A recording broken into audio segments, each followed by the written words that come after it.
Hi there, I'm Talisha Tara. Thank you so much for joining us on Focus today. Well, for years, Laura Schweizer has been a familiar face in Middle Tennessee, bringing Nashville's biggest stories, both good and bad sometimes.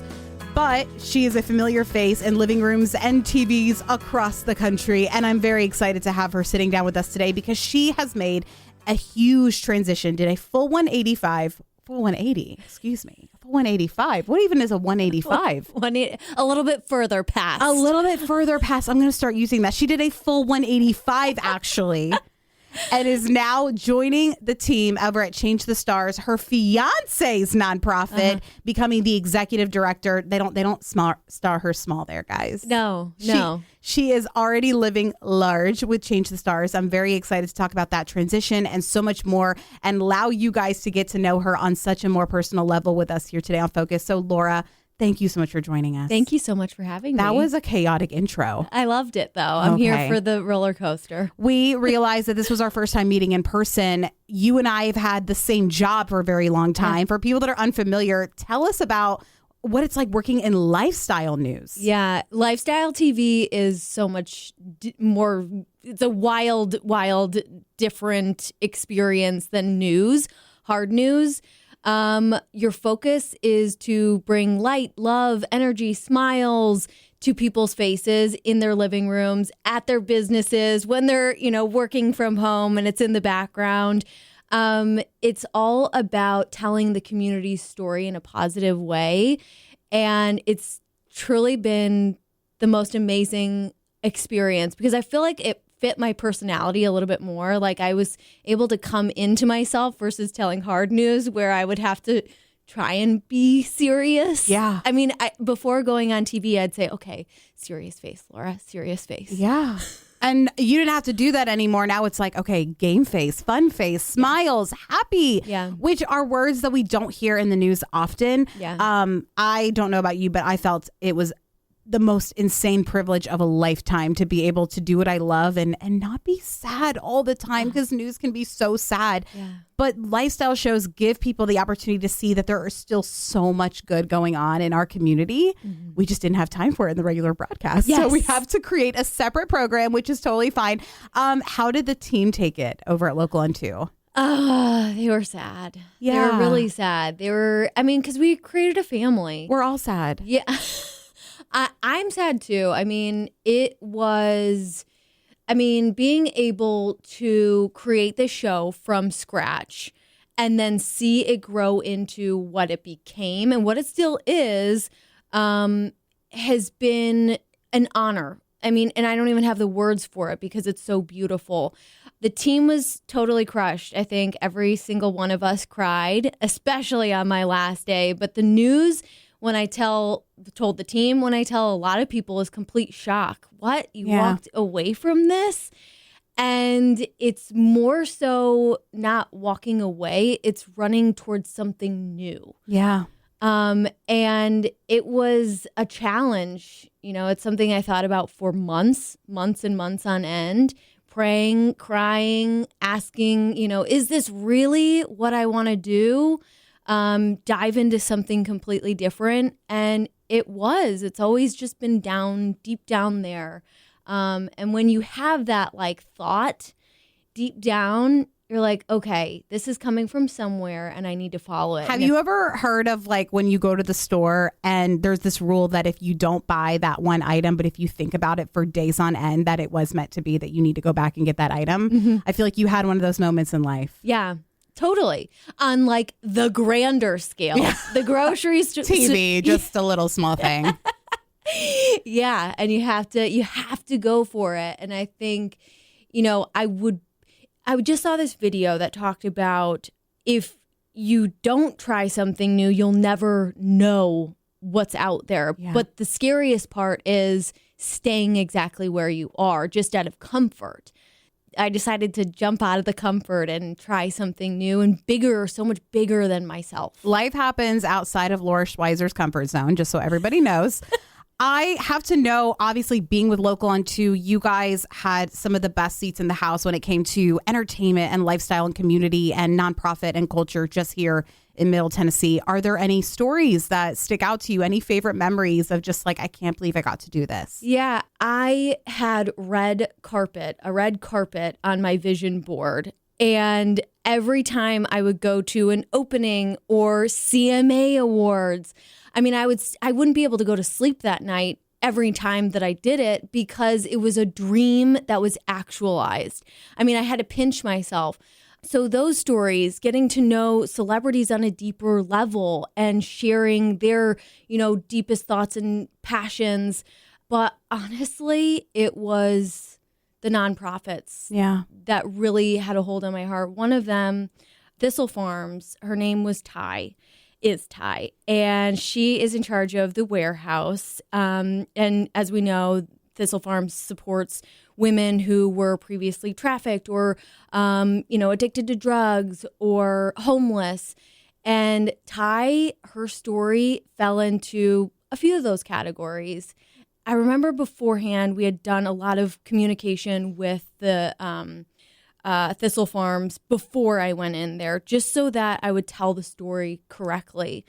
We told the story for a little bit, but mainly what we did is worked in the warehouse, putting together the candles. Oh, wow. And it was like that moment that stuck with me the most, that we were just humans and I wasn't, with a mic in front of her face. It was more of human connection and women connection, despite what you've been through. Because healing, you might not see what it looks like in the end, but when you look back, you think, okay, this is the moment that I'm living for. It's just the day-to-day. It's not the red carpet moment. It's the hairnet putting candles on the line that really stood out to me. Wow. And I think that honestly is it just speaks to your heart and who you are, that you were the most perfect person to have done Local on 2, because that person doesn't necessarily just have to have a journalism degree and know what it's like to read a teleprompter and know what it's like to be on TV. They have to care about the community. Sharing the community stories is so important. And I have to ask you, do you find often than not, maybe people that are in the news or that work in this level of work kind of forget what it's like to live without the microphone in their face? I think we are on such a grind when it comes to media. And as we know, the industry is changing. It's evolving. And people are changing too. That's why I feel called to do this outside of direct media. But I think that the evolution in media has people questioning, hey, is this really what I want to do? Do I want to put down the microphone? And because otherwise you're on that daily, book guests, do this, do that. And tell a story within a minute and 15 seconds when it comes to news. Put it on a podcast. I think it's beautiful. I think it's amazing the way that we can connect with our community in so many different ways, social media, podcasts, apps, TV. It depends on the person. I think we all need to stop, check in. Doesn't matter what industry you're in, and say, where am I at? Where's my foundation? And if it's a little off, then maybe take a break and see where you can fill in those gaps. This is like such a great reminder, no matter what type of job you have, to just take a moment and check in with yourself. Kind of do the peek in the pits of your own day with yourself is really, really cool. I want to ask you this as well, and I want to be able to transition into Change the Stars and what you're doing now. Before we go there, obviously, what is your biggest takeaway? What are you going to miss the most about Local on 2? Being with the community. Yeah. Being able to share stories. Now, I'm still going to be storytelling, but it's just in a different way. I'm going to miss coming to people's houses every single day through their TV and saying hi. Dressing up is fun. I always hated putting on my makeup every single morning. You see Laura Schweizer out in leggings and a baseball cap. She just does not want to be bothered today. No, please come say hi, please. I think what I'm going to miss the most is this is it. It's making people feel special. Yeah. Because a lot of people would come in and say, I'm so nervous. I'm so nervous. And I'd have to remind them that this is their passion. This is what they do every single day. This is what they're striving to connect with people on. And after the segment, everyone would always say, thank you so much. Thanks for calming me down and, just shining a spotlight on this. That's what I will miss the most. It'll just be in a different way. It's the best feeling too, honestly. And I relate a lot to what you're saying, to have someone reassure that you're good at what you do. And you actually just posted a lot on social media about, obviously, who is Laura Schweizer? Who is this girl that's walking away from this role? And you, from the looks of it, have been doing this for such a long time. And this was something that I think anyone would have told you would have gone into. Take me through, obviously, people that are maybe listening that want to get into the world of media. What's some advice you would give them for that? You got to do everything. Like every single aspect of it. You have to shoot video. You have to produce your own shows. You need to work on your voice. You need to start small. I mean, I started small myself. I helped create and develop a digital media company, which I think it was before its time, but it was a YouTube show. It's coming back, girl. Yeah, I know, right? It's coming back. It was a YouTube show in Durango, Colorado, a small mountain town. And I would go out and I was just myself. That's another thing. Always make sure that you're tying in your personality and who you are to your core into anything you do, and you will be successful. But yeah, I was able to start this digital media company, and I had one segment. It was called Laura Schweizer Weekend Warrior, and I would go out and I was like, hey, if I can do this, you can do this too. And I would mountain bike and just completely crash out. I would go skiing, I would go skydiving and try all these fun, wild things, but always say, I'm trying something new. It's giving me life, and you can too. It doesn't matter where you're at, if you're a professional or not like me, but just try and have fun in life. You were always a creative from what I'm hearing. And I loved seeing you do like a newscast when you were like 5 years old in those videos that you're posting, because it really, like I said, it's such a true testament that you entered the world you definitely belong in. And like you said, you are now transitioning into telling stories on a different level. And you had said something earlier that struck me. You said, I love to make people feel important and special. You're still going to do that. And it's honestly, it feels even more impactful because it goes way beyond our zip code. Let's talk about Change the Stars and this role that you're transitioning into as the executive director. First and foremost, what just does the nonprofit do? Yeah, so Change the Stars was created to help children. It started out as just an orphanage. Jeff, my fiance, he met someone who wasn't able to fully take care of this one orphanage. So he took over, expenses, things like that. He started providing medical supplies to a nearby hospital. And then he had this idea, and this is where everything changed, to provide scholarships to area school students. So top students in these schools get a scholarship to a Haitian university. So that really became the basis of everything. So all kids who go to the orphanage get a free scholarship, area school students, but of course we're providing those important basic needs of housing and medical supplies and food at times. And I got to witness the opening of the second orphanage in a town south of the capital, Port-au-Prince, and to see the students there who I got to meet the scholarship students. One's a teacher. Another one is opening up a free school, has opened up a free school that we're now supporting as well. And a lot of them are doctors and nurses. And so it's incredible. You give these children an opportunity and then they want to do something that helps other people. It's a beautiful and brilliant way to create that ripple effect of change and just providing help for others. Yeah. I have to ask you, how many, you said there's 2 orphanages now. How many do they house? How many children? So there's about, I want to say 15 in the second one that just opened. And then I believe there's about 12 to 15 in the one in Port-au-Prince. But it's awesome because I still stay in touch with one of the kids who left the orphanage and is now in a tiling school. I talk to him almost every day. His name is Sony. He checks in.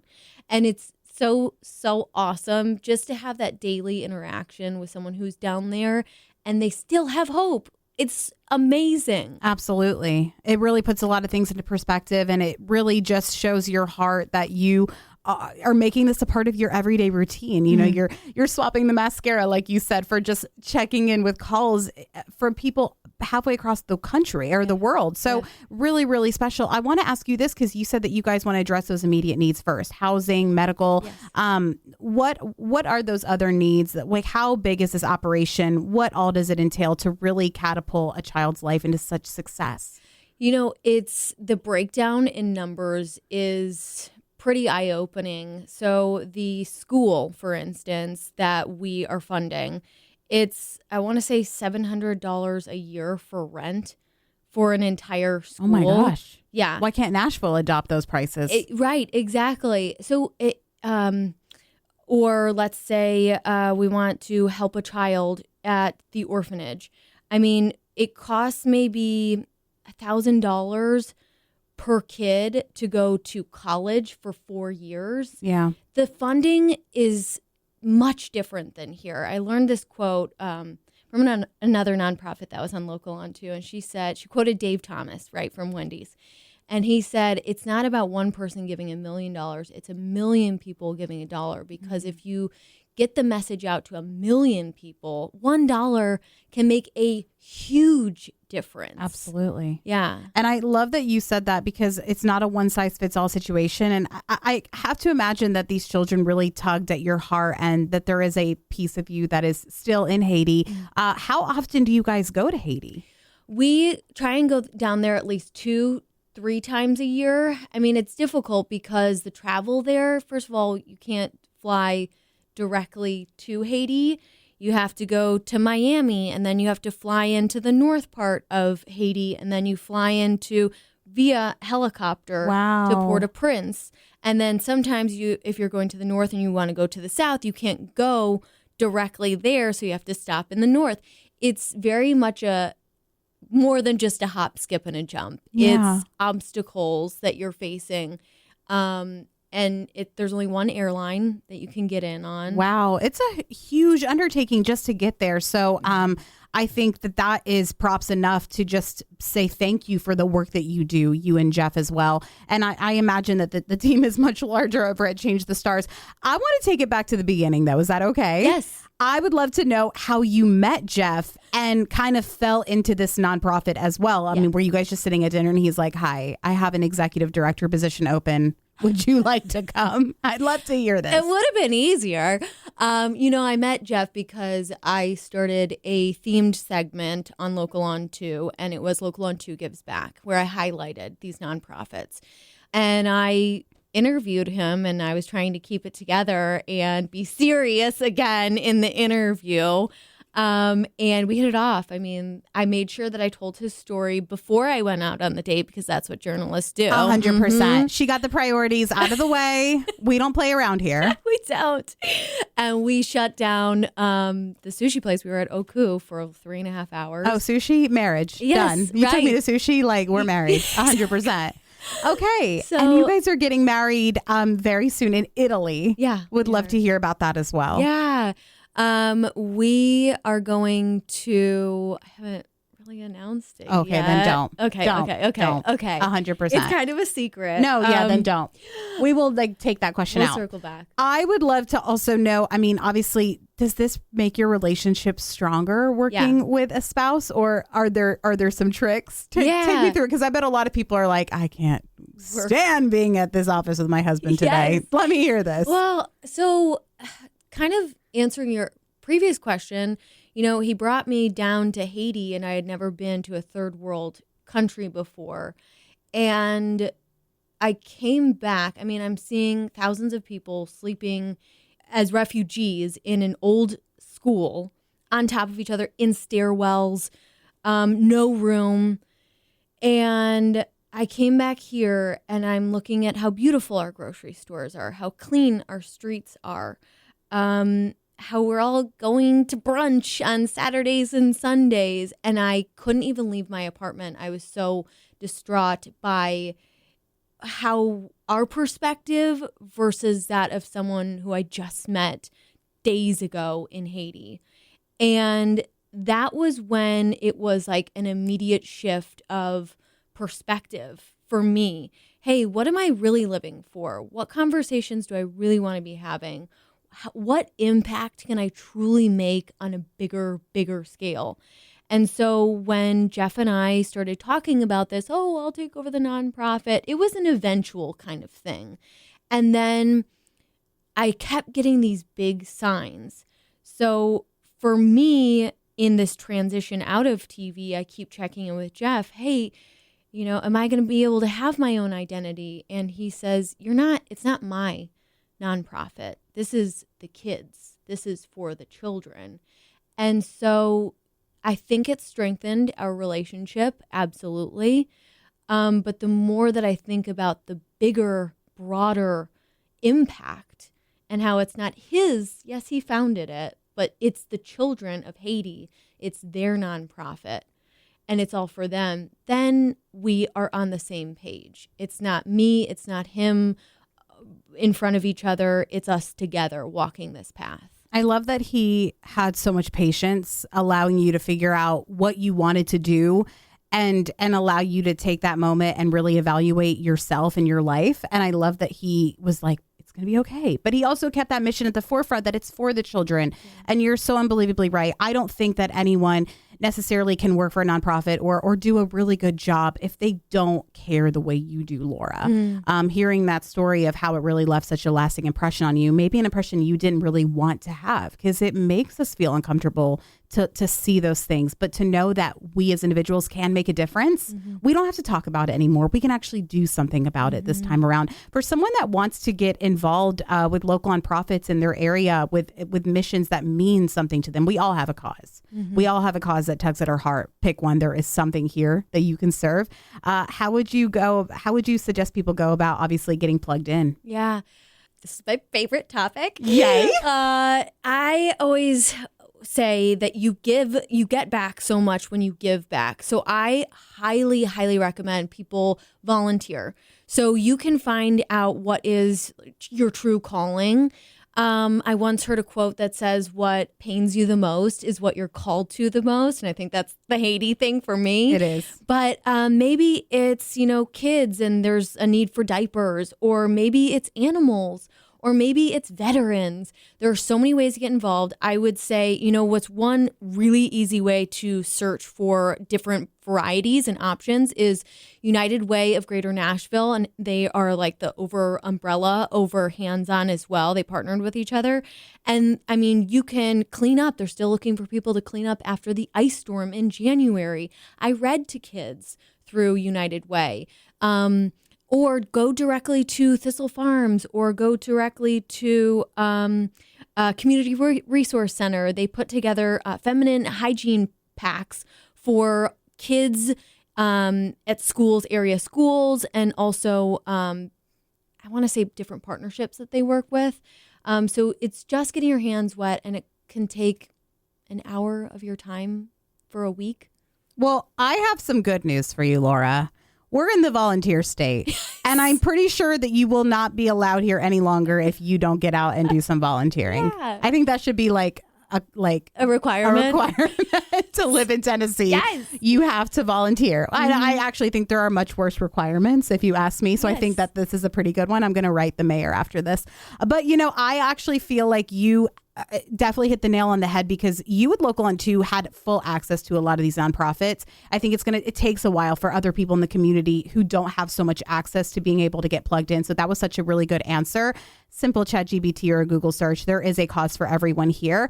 I want to ask what you are looking forward to bringing to your role with Change the Stars. I can imagine with your heart and your brain, so much more amazing things can happen. So I would love to hear that. Well, storytelling, it's what we both love to do the most. And there are children, for instance, we have one kid that we just moved into the orphanage who had been at the hospital for 5 years. He's 6 years old. A long hospital visit. Very, very long. Yeah. And he is among several other kids who were just dropped off at the hospital and their families were nowhere to be found. So we've adopted them into the orphanage. Storytelling such as Angelica. She is a young girl who I saw in the hospital the first time that I went, and she was in a wheelchair, and she was very, very badly injured. And we worked to get her into the orphanage. Well, her injuries were so bad we couldn't keep her there. We didn't have the medical assistance at the orphanage. So we moved her to a hospital, and the doctor said, if you would not have taken her in when you did, she would have died. Her wounds were so bad, there were maggots growing in them. And she has now, we faced a lot of obstacles with her, especially because of those injuries. But we just kept praying. And one day, Jeff was down there with his buddies, and they met a guy who was Cuban and said, I do surgeries, and I will take on her case. Wow. And now she is back at the orphanage. I mean, being there for just a few hours, she said, I just want to be back with my sisters. And now she is. So it's storytelling, with children like that. And also fundraising. I mean, getting the word out. Being on this right now is helping me get the word out. So thank you so, so much. Creating partnerships. We're working on creating a Haiti collective because there are several different Haiti organizations, focused organizations here in Nashville. I know. Yeah. It's amazing. And so when we work together, we know that we can provide so much more. So it's things like that and just continuing to make Change the Stars a household name. That's the overarching goal. I really love that you have such amazing ideas already ready to hit the ground running. It kind of seems like you made the announcement and you've taken on this role and you are full in 100%. You've dove in, girl, which I really love. And I'm happy that you mentioned that there are so many efforts when it comes to Haiti here in Nashville and people need your help. So obviously, if someone's looking to maybe get involved directly with Change the Stars, where do they need to go? Go to changethestars.org, and they can also email me, Laura@changethestars.org. She had to remember her email. I know. It's brand new. I just started 2 days ago. This is day 2. That is amazing. I saw you so confident say that email, and then all of a sudden you were like, wait, is it .org? Yes. That is amazing. Yes. But I love how passionate you are about this as well. And, is Jeff also looking for more helping hands when it comes to Change the Stars on more of a career level? I think right now we are kind of just trying, as I jump on board, we're kind of trying to get this all dialed in. Where can I help the most? Right now, it's going to be a challenge working on the financial stuff because that's not my area of expertise, but I do have team members who are helping me with that, or website building. I wouldn't say I'm very polished in that, but again, I have team members who are supporting me. What we can do, what we're looking for actually is committee members who can help us host the fall fundraiser, the gala that we're hosting right here at Elm downtown. Oh, amazing. Yeah, there are various ways to get involved. I'm actually working with 2 friends who are sending me books that I can bring down to Haiti so that they can work on their English literacy. Yeah, it's... Wow. Yeah. There is not a cause that's off the table when it comes to everything that you guys are doing in Haiti. We've got 1 minute left. I want to just give the floor to you, Laura. What is something that you want to say to our Middle Tennessee community and beyond that are following your story, may have even just been introduced to you today? What would you like to say to them about being just a stand-up member in our society? Well, first of all, thank you so much. What a beautiful, beautiful segue. I am just so grateful to be able to be here amongst a community that cares so much about other people. We all have our challenges. And I think when it's easy to look around and say, what do I not have? But I firmly believe that we all have the tools within us to make a difference. We start with ourselves. I've been listening to Michael Jackson's Man in the Mirror on repeat for the last 2 weeks. We're all in a Michael Jackson era right now. I will take it. And it starts with yourself. Who do you want to be? What do you want to do? Who do you want to impact? And when it comes to making an impact, I recently heard the story of the starfish and a boy walking down the beach, and there are millions of starfish. And someone says to him, how are you going to change this? How are you going to make a difference? And he threw in one starfish and he said, I just made a difference. And so if you can't change the whole world, start with one thing, start with one person, start with one animal you see on the side of the road that needs rescuing, whatever it may be, because there is something bigger inside of you calling you, asking you to do that. And trust in that, because it's a real voice and it means so much when you actually follow through.